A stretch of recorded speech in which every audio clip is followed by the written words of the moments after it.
Hello guys, मैं इंद्रेश अपने YouTube channel Indresh GS classes में आप सभी का स्वागत करता हूं।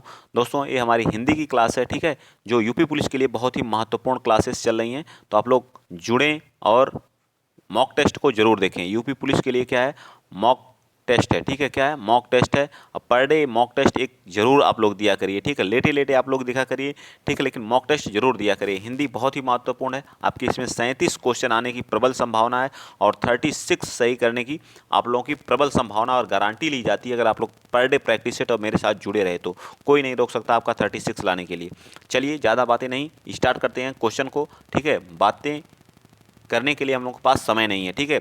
यही हमारे लोगों के पास मात्र 35 डेज बचे हैं, 35 से 37 डेज बचे हैं, ठीक है। और इन्हीं में हम लोगों को पूरे सिलेबस को कवर करके और विथ रिवीजन के साथ एकदम तैयारी कर लेना, पक्का अपना एक सीट फिक्स करना। हमको 60,244 में से सिर्फ एक सीट पक्की करनी है। कौन सी एक सीट हमको चाहिए, बाकी हमको दे देना है, ठीक है, अदर लोगों को, लेकिन एक सीट हमको चाहिए। उसके लिए हमको दिन रात संघर्ष करना होगा। चलिए, पहला क्वेश्चन, हिंदी वर्णमाला में अंतस्थ व्यंजन कौन सा होता है? अंतस्थ व्यंजन, ठीक है। तो हिंदी वर्णमाला में य, र, ल और व, कौन कौन से, य, र, ल और व, ये सभी हमारे क्या होते हैं? अंतस्थ व्यंजन के अंतर्गत आते हैं। किसके अंतर्गत आते हैं? अंतस्थ व्यंजन, ठीक है। ये सब क्या होते हैं? अंतस्थ व्यंजन होते हैं, ठीक है। अंतस्थ व्यंजन होते हैं। कितने इनकी संख्या होती है? तो 4 होती है। कितनी संख्या होती है? 4 होती है। स और ये षटकोण वाला सा, छोटा सा और हाँ, ये क्या होते हैं? हमारे उष्म व्यंजन के अंतर्गत आते हैं। किसके अंतर्गत आते हैं? उष्म व्यंजन। इन उष्म व्यंजन की संख्या कितनी होती है? इनकी भी संख्या क्या होती है? 4 होती है। इनकी भी संख्या क्या होती है? 4 होती है, ठीक है। स्पर्श व्यंजन कितने होते हैं? 25 होते हैं, ठीक है। तो राइट आंसर आप लोगों के सामने है, बी पार्ट बिल्कुल सत्य हो जाएगा। क्या हो जाएगा? बी पार्ट बिल्कुल सत्य हो जाएगा। चलिए आगे चलते हैं, नेक्स्ट क्वेश्चन। इसी तरह से सारी डिटेल से सारी चीज़ को सीखने के लिए इंद्रेश जीएस क्लासेस को सब्सक्राइब करें, शेयर करें, ठीक है। चलिए, किस छंद में 26 मात्राएं होती हैं तथा 14 और 12 पर यति होती है? यह क्या है बताइए?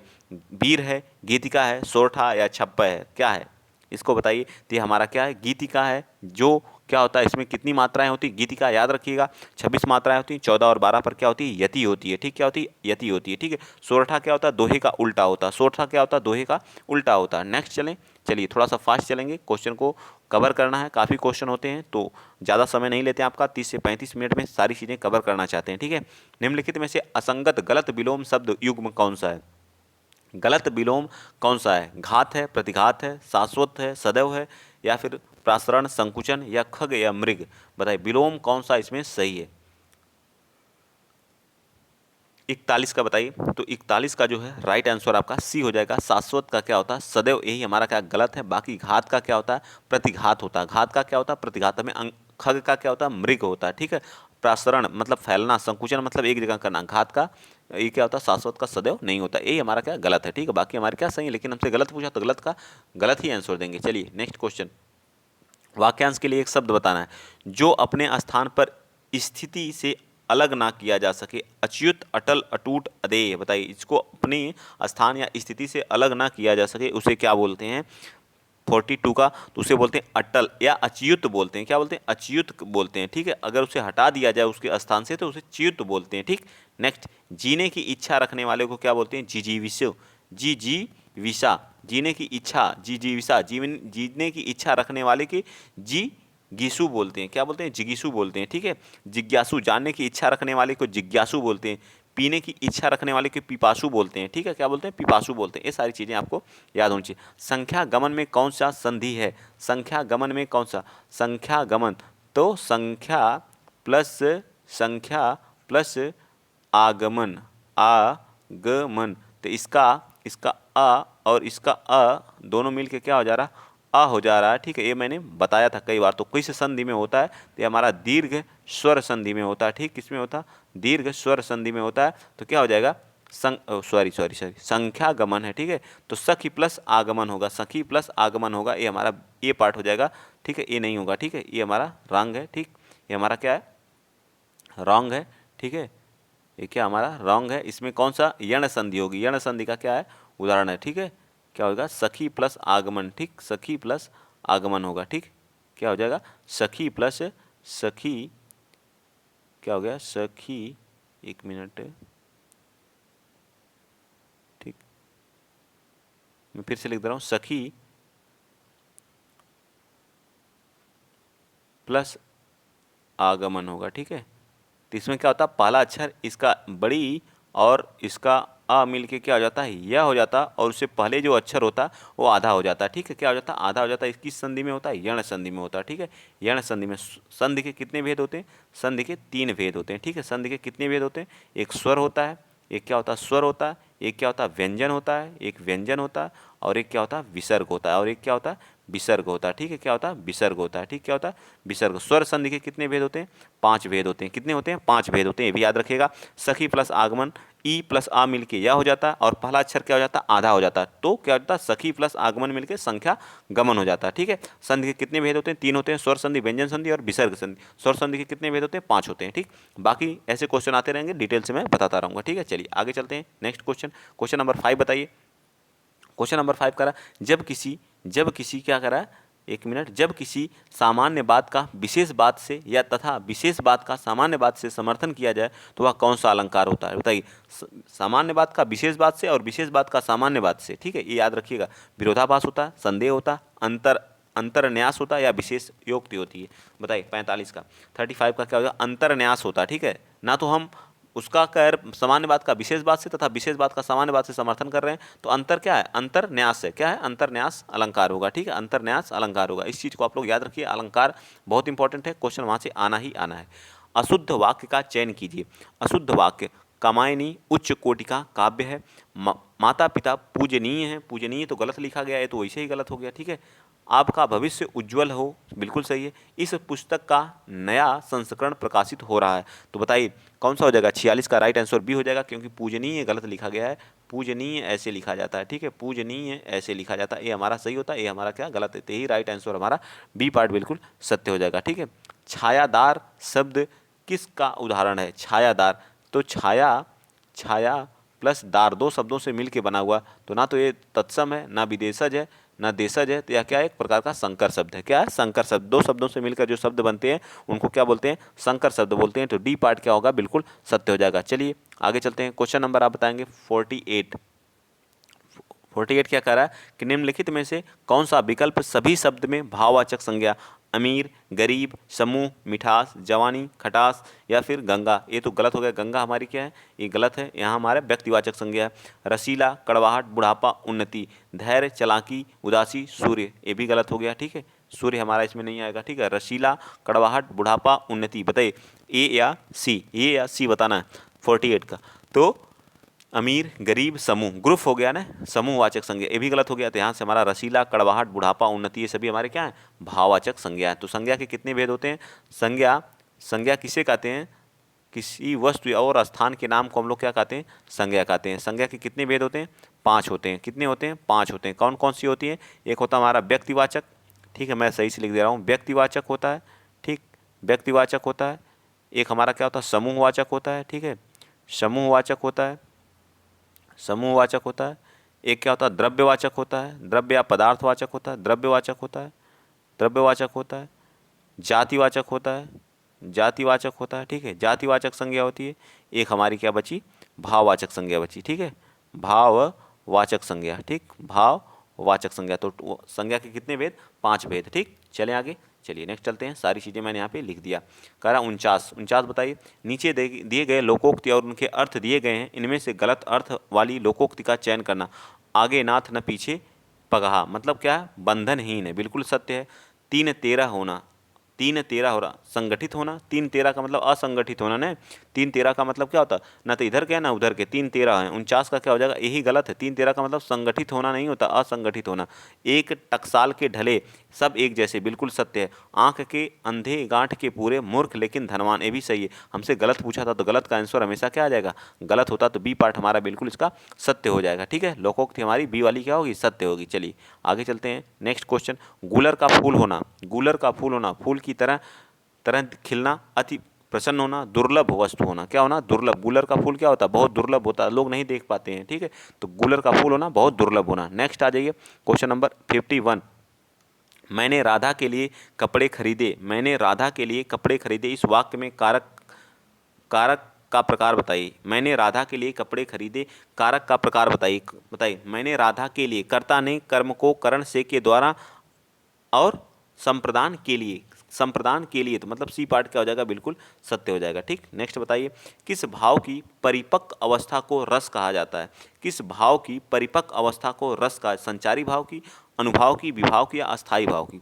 बताइए। 52 का राइट आंसर क्या आ जाएगा, डी पार्ट हो जाएगा। अस्थाई भाव के क्या है, परिपक्व अवस्था को हम लोग क्या बोलते हैं, रस बोलते हैं। क्या बोलते हैं, रस बोलते हैं। ठीक है, चलिए आगे चलते हैं। तिरंगा में कौन सा समास है? फटाफट अब हम लोग करते हैं। तिरंगा में कौन सा समास है? जहाँ संख्या, पहला शब्द क्या हो, संख्यावाची हो, वहाँ कौन सा अलंकार होता है? तो द्विगु अलंकार होता है। तो यहाँ पे कौन सा अलंकार हो जाएगा, द्विगु अलंकार हो जाएगा। ठीक है। द्वंद्व समास, दोनों पद क्या होते हैं, प्रधान होते हैं। अव्ययी भाव में पहला पद क्या होता है, प्रधान होता है, और पहला पद क्या होता है, अव्यय होता है। तत्पुरुष में उत्तर पद क्या होता है, प्रधान होता है। ठीक है, समास के कितने भेद होते हैं, तो 6 भेद होते हैं। नेक्स्ट क्वेश्चन, क्वेश्चन नंबर 54 बताइए। अभ्यांतर का सही अर्थ है, अभ्यांतर का सही अर्थ है किसी वस्तु का बाहरी भाग, किसी वस्तु का आधा भाग, किसी वस्तु से भिन्न किसी वस्तु का भीतरी भाग। तो किसी वस्तु का जो अंदर का पार्ट होता है उसे बोलते हैं क्या, अभ्यांतर। क्या बोलते हैं, अभि प्लस अंतर मिलकर अभ्यांतर बनता है। ठीक, नेक्स्ट क्वेश्चन, क्वेश्चन आप बताएंगे 55। क्या कह रहा है कि किस क्षेत्र की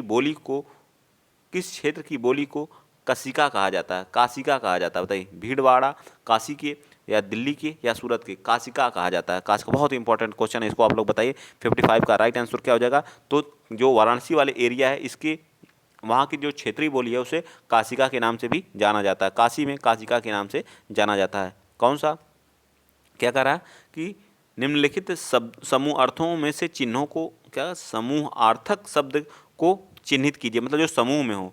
सही, ठीक। स्वात्वक, पुरुष, गुलाब या गमला? बताइए कौन सा होगा। 56 का ए पार्ट हो जाएगा, स्वत्वक होगा। ठीक है, नेक्स्ट कह रहा है जूही की कली कविता के कवि कौन है? जूही की कली किसके, निराला, महादेवी वर्मा, प्रसाद या पंत? जूही की कली किसकी रचना है?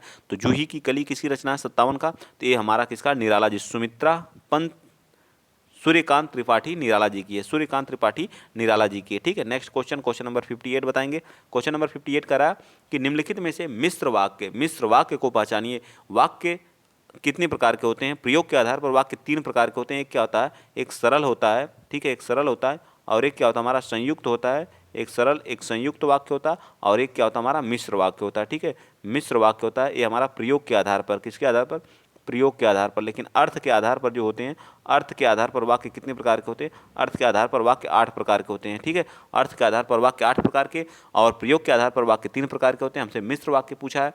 प्रातः होने पर चिड़िया चहचहाने लगती, ये तो बिल्कुल नहीं है। ठीक है, मिश्र वाक्य। सुबह पहली बस पकड़ करके शाम तक लौट आओ, ये भी हमारा नहीं है। ठीक है, अगला कह रहा है कि जो विद्यार्थी परिश्रमी हैं वह अवश्य सफल होंगे, यही हमारा क्या हो जाएगा, राइट हो जाएगा। ठीक है, यही हमारा क्या, मिश्र वाक्य। अगला है राजकुमार ने भाई को मार डाला और स्वयं राजा बन गया, यह हमारा कैसा है, संयुक्त वाक्य है। कैसा है, यह हमारा एक प्रकार का संयुक्त वाक्य है। कैसा है, संयुक्त वाक्य है। तो राइट आंसर क्या होगा, सी पार्ट। 58 का राइट आंसर सी पार्ट हो जाएगा। आइए चलते हैं नेक्स्ट क्वेश्चन, क्वेश्चन नंबर 59 बताएंगे आप लोग। क्वेश्चन नंबर 59 कह रहा है कि शब्द युग्म के सही अर्थ भेद का चयन कीजिए। अंबुज, अंबुज क्या होता है, अंबुज जो होता है कमल का होता है। किसका होता है, अंबुज जो किसका पर्यायवाची होता है, कमल का होता है। अम्बुद किसका होता है, बादल का होता है। ठीक, किसका होता है, बादल का होता है। देखिए किस में दिया हुआ है, या किस में दिया हुआ, जल, कमल, या फिर कमल या बादल। तो ए पार्ट ही हमारा इसका भी राइट हो जाएगा। कमल और बादल बिल्कुल सत्य हो जाएंगे। 59 का ए पार्ट सत्य हो जाएगा। नेक्स्ट हमारा 60, दो समानार्थी शब्दों की पुनरुक्ति के बीच किस विराम चिन्ह का प्रयोग करते हैं? अल्प, अर्ध विराम या योजक? तो योजक चिन्ह का प्रयोग करते हैं। ठीक, किसका करते हैं, योजक चिन्ह का प्रयोग करते हैं। किसका करते हैं, योजक चिन्ह का प्रयोग, या हाइफेन इसको बोलते हैं, उसका प्रयोग करते हैं। नेक्स्ट कह रहा है कि पत्थर, पत्थर का पर्यायवाची नहीं है, पाहन भी होता है। पत्थर का पर्यायवाची क्या होता है, पाहन भी होता है। ठीक है, प्रस्तर भी होता है, प्रस्तर भी होता है, पाषाण भी होता है। ठीक है, पाषाण भी होता है, और क्या नहीं होता है, इसमें पूछा क्या नहीं होता है 61 का। तो ये हमारा क्या होता है, उपल भी होता है, लेकिन उरग नहीं होता। ठीक है, उरग नहीं होता है। ठीक, उरग नहीं होता है। तो डी पार्ट हमारा बिल्कुल सत्य हो जाएगा। ठीक, चलिए आगे चलते हैं। नेक्स्ट क्वेश्चन को पढ़ना है, और यह अलावा इसको क्या करना है, सही क्रम में क्या करना है, व्यवस्थित करना है। ठीक है, चलिए इसको सही क्रम में व्यवस्थित करिए। कह रहा कि आप सबको, ठीक है, यहाँ से स्टार्ट करना और 6 तक जाना। वक्त को नहीं दे सकते, वक्त को, खुद को नहीं, वक्त, खुद को वक्त नहीं, खुद को नहीं, वक्त को नहीं दे सकते। ये तो वह लास्ट में कहीं दिया नहीं, र देखिए, दे सकते हैं पर वक्त को नहीं दे सकते, दे सकते हैं पर वक्त को नहीं दे सकते, धोखा दे सकते हैं पर वक्त को नहीं दे सकते। चलिए करते हैं, आप सबको धोखा दे सकते हैं, आप सबको धोखा दे सकते हैं पर दे सकते हैं पर खुद को, आप सबको धोखा दे सकते हैं पर दे सकते हैं, ये तो गलत हो गया, हमारा बी पार्ट वैसे ही गलत हो गया। ठीक है, अब चलिए, आप सबको धोखा दे सकते हैं, आप सबको धोखा दे सकते हैं, खुद को नहीं। ठीक है, मैं ये कर रहा हूँ सी वाला, आप खुद को धोखा दे सकते हैं, आप सबको धोखा दे सकते हैं, खुद को नहीं। ठीक है, खुद को नहीं दे सकते, आप खुद को, आप खुद को, आप खुद को धोखा दे सकते हो पर पर दे सकते हो पर वक्त को नहीं दे सकते हो। ठीक, कई बार इसमें यूज कर दिया। रुक जाइए, मैं देखता हूँ कौन सा इसका होता है। ठीक है, 62 का डी पार्ट होगा, इसको देखते हैं डी पार्ट कैसे बनता है। देखिए, आप सबको धोखा दे सकते हैं, आप सबको धोखा, आप सबको धोखा दे सकते हैं पर खुद को नहीं, पर खुद को नहीं। ठीक है, फिर ला करा, दे सकते हैं आप खुद को, दे सकते हैं आप खुद को धोखा दे सकते हैं पर वक्त को नहीं दे सकते। हाँ, तो छठा हमारा डी पार्ट बिल्कुल सत्य हो जाएगा। थोड़ा सा इधर उधर है, ये टाइपिंग मिरर होगा, लेकिन बल्कि हमारा डी पार्ट बिल्कुल सत्य है। नेक्स्ट है 63, कह रहा कि परिमाणवाचक संख्या, परिमाणवाचक क्रिया विशेषण अव्यय क्या होता है, जिसमें परिणाम को बताया जाता है। परिमाणवाचक, क्षण भर, अन्यत्र, अत्यंत या निसंदेह। क्षण भर जो होता है यह हमारा क्या होता है, परिणाम को बताता है। क्षण भर चाहिए हमको। 63 का राइट आंसर क्या हो जाएगा, क्षण भर के लिए क्या होगा, अत्यंत हमारा क्या हो जाएगा, बिल्कुल सत्य हो जाएगा। ठीक है, अत्यंत। ठीक, ये आपको गद्यांश दिया, गद्यांश आप पढ़ के खुद इसका आंसर PDF आपको प्रोवाइड कर दी जाएगी, आप वहाँ से क्या कर सकते हैं, गद्यांश को पढ़ के आंसर दे सकते हैं। ठीक है, चलिए, पुस्तकीय, पुस्तकीय शब्द में प्रत्यय है, प्रत्यय बताइए, प्रत्यय बताना आप लोगों को। ठीक है, प्रत्यय क्या होते हैं, प्रत्यय शब्द के पीछे लगते हैं। ठीक है, इनके कितने भेद होते हैं, 2 भेद होते हैं। कौन सा, एक कृत होता है और एक क्या होता है, तद्धति होता है। कौन सा होता है, एक तद्धति होता है। ठीक है, एक क्या लगते हैं, कृत जो होते हैं क्रिया के साथ आते हैं। ठीक, किसके साथ आते हैं, क्रिया के साथ आते हैं। और एक क्या आते हैं, संज्ञा सर्वनाम के साथ आते हैं। ठीक है, संज्ञा सर्वनाम और विशेषण के साथ आते हैं। ठीक, संज्ञा सर्वनाम और विशेषण के साथ। पुस्तक में क्या, पुस्तक प्लस ई, तो क्या हो जाएगा, पुस्तकीय। सी हमारा क्या हो जाएगा, 68 का राइट आंसर सी आ जाएगा। ठीक, नेक्स्ट चलते हैं, क्वेश्चन नंबर 69 क्या कह रहा है कि वाक्य में त्रुटिपूर्ण भाग का चयन कीजिए, यदि कोई त्रुटि ना हो तो डी भाग को चयनित कीजिए। बताइए, डी भाग को क्या करिए, चयनित कीजिए 69 का। ठीक है, 69 को बताना है आपको। 69 का क्या हो जाएगा, ए पार्ट होगा, अनेक अध्यापक। क्या होगा, अनेक अध्यापक हमारा क्या हो जाएगा, अनेक अध्यापकों, अनेक अध्यापक होगा, अनेक अध्यापकों नहीं होगा। ठीक है, यही हमारा क्या त्रुटि है। ठीक, नेक्स्ट 70, निम्नलिखित में से कौन सी पुस्तक प्रेमचंद्र द्वारा लिखित नहीं है। मुंशी प्रेमचंद्र, रंगभूमि, मुंशी कर्मभूमि उन्हीं के द्वारा, ध्रुव स्वामिनी उन्हीं के द्वारा, कायाकल्प किसकी है, 70, कायाकल्प भी उन्हीं की है, ध्रुव स्वामिनी उनकी नहीं है, जयशंकर प्रसाद जी की है। ठीक है, नेक्स्ट 71, निम्नलिखित में से कौन अष्टछाप का कवि है। बताइए, अष्टछाप कवि कौन सा है। 8 कवि इसमें थे, मीराबाई हैं, सूरदास है, विद्यापति रसखान या कौन है। तो 71 का राइट आंसर क्या आ जाएगा, ये हमारे कौन है, सूरदास जी हैं। कौन है, सूरदास जी हैं। 72, वह बहुत मधुर गाता है, इसमें प्रविशेषण कौन है, वह बहुत क्या करता है, मधुर गाता है। कैसा गाता है, मधुर गाता है। तो हमारा मधुर क्या आ जाएगा, प्रविशेषण, सॉरी विशेषण की विशेषता, मधुर तो विशेषता है लेकिन बहुत मधुर गाता है, तो बहुत हमारा क्या आ जाएगा, प्रविशेषण हो जाएगा। ठीक है, प्रविशेषण हो जाएगा। जो विशेषण की भी विशेषता बताए उसे प्रविशेषण बोलते हैं। नेक्स्ट 73, निम्नलिखित में से किसको संगीत साहित्य पुरस्कार मिला है। संगीत साहित्य पुरस्कार किसको मिला है, तो ये हमारे ए पार्ट हैं, नामवर सिंह को मिला है। किसको, नामवर सिंह को मिला है। नेक्स्ट, ज्ञानपीठ पुरस्कार किस भाषा से संबंधित है, तो ज्ञानपीठ पुरस्कार जो हिंदी भाषा या 8वीं अनुसूची में सभी भाषाओं के रूप में दिया जाता है। 8वीं भाषा के सभी अनुसूचित भाषाओं, अनुसूची में जितनी भी भाषाएं हैं 8वीं, वो कितनी भाषा है, 22 भाषा है, सभी भाषाओं को ज्ञानपीठ पुरस्कार दिया जाता है। ठीक, चलिए नेक्स्ट, आज का ये लास्ट क्वेश्चन हिंदी का है, इसके बाद हमारा मैथ और रीजनिंग की क्लास स्टार्ट हो जाएगी। जिस छंद में 4 चरण और प्रत्येक चरण में 16-16 मात्राएं होती है उसे क्या कहते हैं, चौपाई कहते हैं। क्या कहते हैं, चौपाई कहते हैं। ठीक, तो ये क्लास इन डे ही पे की जाती है। अगर वीडियो आप लोगों को अच्छा लगा तो वीडियो को शेयर करिएगा, चैनल को सब्सक्राइब करिएगा। आप बताइएगा 37 में से आपके कितने सही हुए, ये भी कमेंट जरूर बताइएगा। तो आज के लिए इतना ही। जय हिंद, जय भारत।